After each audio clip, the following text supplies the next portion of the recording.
یک وقت برای ما یک امکان دید که زندگیمون رو درست کنیم.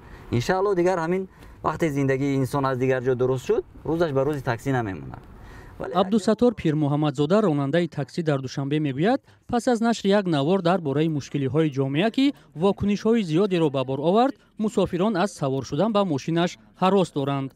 ӯ мегӯяд баъди баромадаш аз тариқи интернет мавриди бозпурсии намояндагони мақомоти қудративу маҳаллӣ қарор гирифтааст. барои ман он замон рӯзи президент хоҳад шуд ки президент ба ин мушкилоти мардуми мо таваҷҷӯҳ кунанд.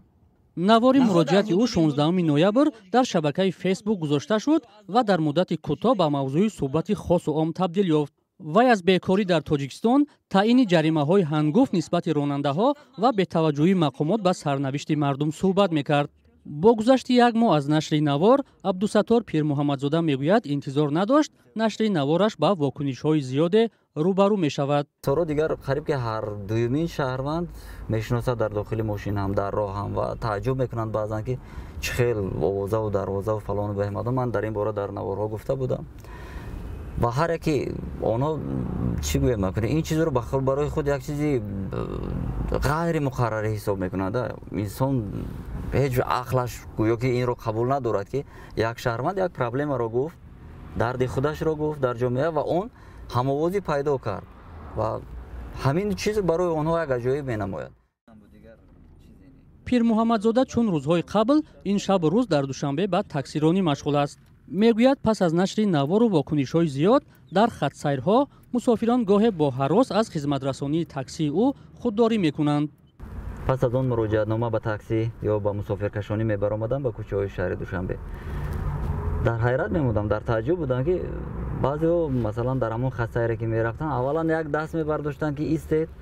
вақте ки ман суръати мошинро суст кардаву бо чароғаки тарафгардӣ мехостам наздик шудам, мегуфтанд не ҳай кунед мо намеравем. баъд ҳайрон мешудам барости чӣ гап хайр.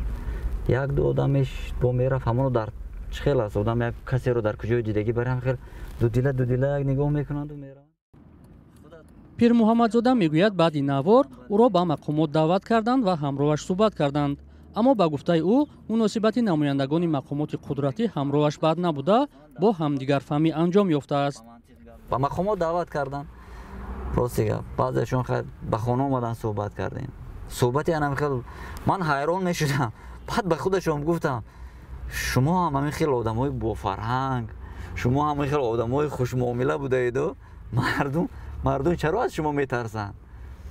хуб механдиданд онҳо ҳам баъзан. хуб суҳбати корои дохилӣ ки аз маҳаллӣ хайр акнун аз ҳама мақомот қариб ки аз ҳама мақомот вале суҳбатҳо доштем. ӯ гуфт ҳадаф аз муроҷиаташ танҳо расондани мушкили мардум ба мақомот буд ва мисли ӯ дар Душанбе ҳазорҳо нафар аст ки рӯзашон ба мусофиркашонӣ мондааст. ӯ пештар дар радиои Садои Душанбе кор мекард. ба гуфтаи худаш пас аз рафтан аз кор ва барои рӯзгузаронӣ пушти чамбараки таксӣ нишаст.